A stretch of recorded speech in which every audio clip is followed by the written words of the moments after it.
All right, we here on part 3, man. And I'm not even going to, I'm just say this because like I told you, I don't know what I'm doing with the content creating thing, but I'm just going to do it. And it's so much life that didn't happen. It's so much life that didn't happen for me before the age of 26. Before the age of 19. So much life had already happened. Like 19, that's when I caught my trafficking case. And it wasn't a trafficking case, it was possession of marijuana first degree, but later on I found out that I didn't meet the criteria for possession of marijuana first degree. I was mischarged. And as soon as I learned to write a motion, I wrote a motion to suppress because all the details of the case. 2 days before my suppression hearing, my case got turned over feds, and I didn't find out till later, after I'd already gotten to prison, FCI Memphis, that first and foremost, this 911 report that they couldn't find, that Michael Peterson, my lawyer, said he couldn't find. All of a sudden, this 911 report shows up in my motion to discovery, and the whole time the police was never called on me. That, and then like the ATF recommendation report was padded, and my known offender report. So it says like known offender report, and I pulled all this paperwork out. I pulled all this paperwork out, let y'all see it later. But it said I was a convicted felon. My criminal special was drug dealing. And then when it said criminal history, I had no criminal history. So, and then the ATF recommendation report said I got caught with a Ruger 9mm pistol. Said that I had a serial number down for. I wasn't no pistol in my whole case. So, ex-felon with possession of marijuana and a pistol, that's federal case, right? That's what it looks like on paper, but that's not what it was in actuality. You understand what I'm saying? So I ended up doing 6 years in federal prison.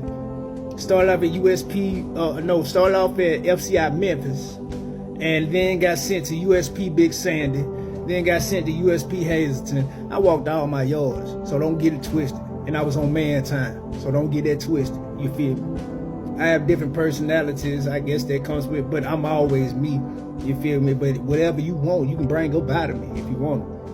Side out all that to the side. I ended up doing 6 years for what I should have gotten like 6 months probation on the first offense. You gotta understand, like from 19 to 26, I was going to trial behind the governor of Alabama, Don Siegman, the same judge and everything. So I was going to trial behind him, after him, and I was missing out on life from the age of 19 to 26. What were you doing in the age of 19, 26? You were partying, you were going to college, you were starting your careers, you were getting married, you're starting your families, you understand what I'm saying? And I got locked up a few months before the first iPhone came out.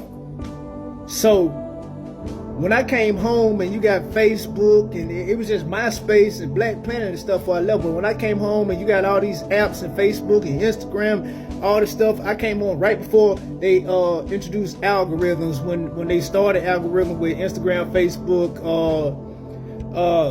before it was like Foursquare or something.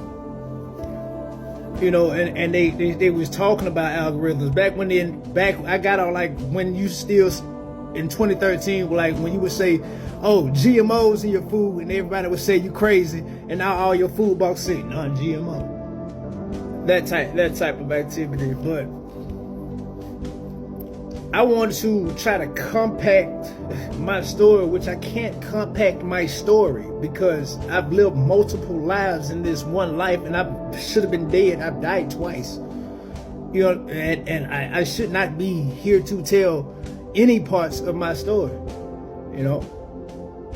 So I've dealt with a lot, so it's hard for me to compact. But trust me, I know depression. At this point, this was last year, the year before last.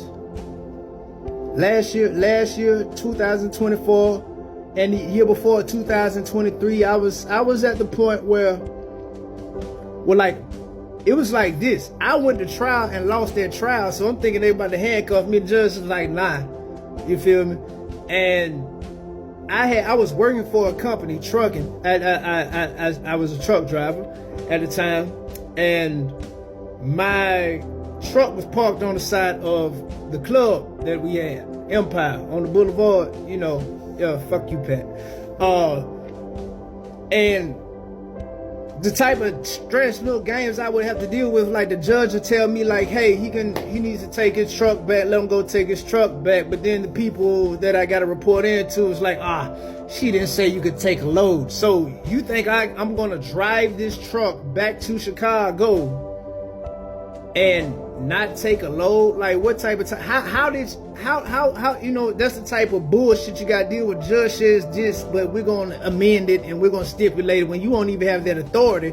But me being in my position, I can't argue with you, because that just gives you a right to say, he's been belligerent. Like, all this back to back. You gotta understand, like, thinking that you got your head above water, you finally getting your head above water. You finally moving forward with life. Everybody tell you, let the past stay the past, let the past stay the past. Then every 3 months or 6 months or every or the next year or something, somebody just decides they want to pull your name out of the system and come fuck with you. As soon as you think you got your head above water, and now you able to start saving money, now you able to start moving forward and everything, when it's shit that you want to do. So many opportunities that come to you with music and industry and acting. So many opportunities have come to me in my situation. And all of a sudden, boom, Montgomery pulling my coattail. Nah, fuck that. The military pulling my coattails from 15, 20 years back. Nah, you thought you was gonna. When the niggas say, when somebody in a position of power says, I'm gonna fuck you up on paper, after they done sent folks to try to do something to you, but yeah. And then they say, I'm gonna fuck you up on paper, and they in a position of, man, respect that shit. Respect that shit.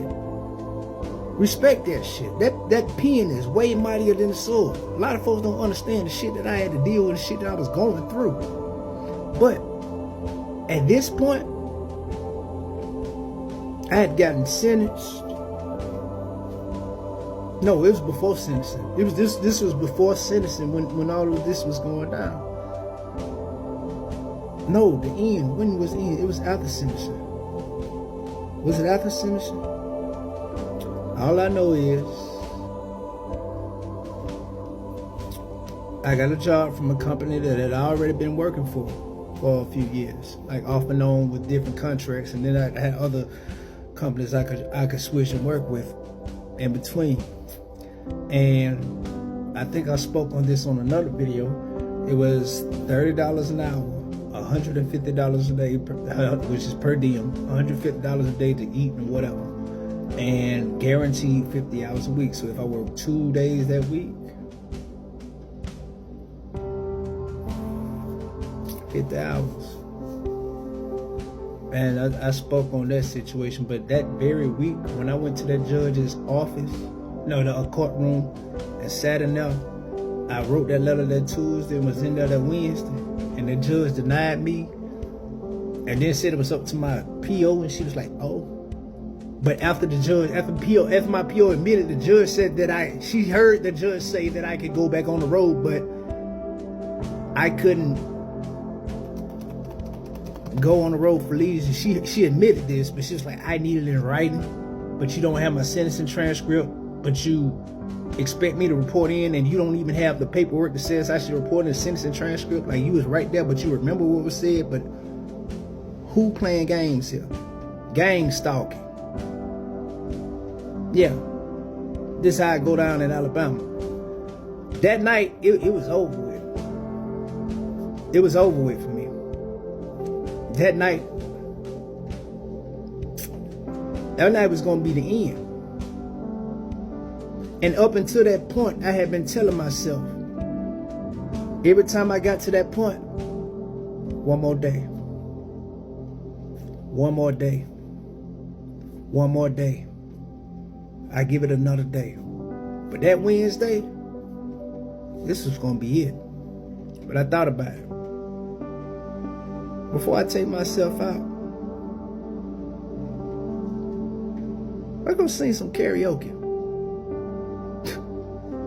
Yeah.